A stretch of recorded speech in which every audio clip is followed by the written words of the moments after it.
What is now Christ City Church began as a small group of godly mischief makers that gathered in a house on the 1800 block of Bay Street Southeast. And those gathered there, led by the Holy Spirit and moved with compassion for their neighborhood, they began to imagine a new church for their neighborhood, a church that was infused with the belief that Christ came to liberate people and renew a place. A church that embraced the patterns of living embodied in both proclamation and presence as kingdom witnesses, being what Filipina theologian Melba Magay describes as the ecclesia visibilis, God's people making the presence of the kingdom felt in all areas of life. Now, I wasn't at Bay Street then, nor in D.C. for that matter. Lisa and I wouldn't join for another couple of months, but Justin was, along with some others whom are still part of Christ City. Anna, Nate, Sarah, Bruce, Courtney, David, Chelsea, 2 times, Ashley, John. It was that spirit-led ache, that prompting that led that first small group to launch Sunday services at Minor Elementary.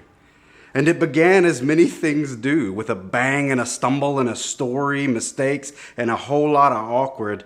And during the first worship set, like equipment broke, technology failed, a lot of parts of the service were a bit rough and like flames shot from the speakers or something. And in that moment, it just felt like a disaster.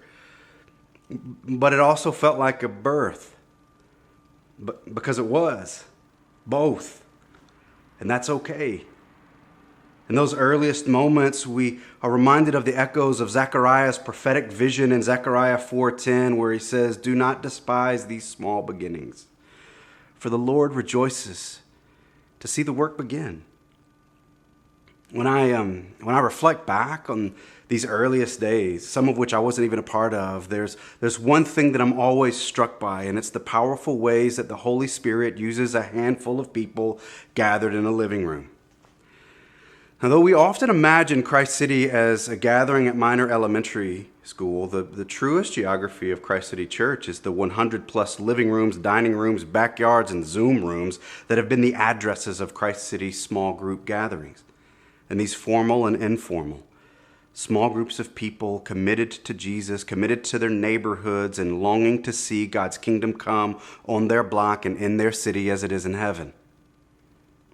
Now, I know that you're looking at me right now on a screen or on your computer, TV, or whatever, but I want you to take your eyes off of me for a minute. I just want you to just scan your room, particularly your living room or your dining room. I want you to look at your space. I want you to see the chairs that are around you. I want you to see the couch. I want you to see the carpet and the rug. And I want you to imagine. Imagine how God might want to use your space for his kingdom over the course of the next 7 years. Who might come through your space, socially distanced and masked, of course, but who might come through your space with their questions of faith, their hopes, their doubts, their pain, their joys, and how might God use you to answer those doubts and questions and pains and joys and point them towards the one who can hold them all.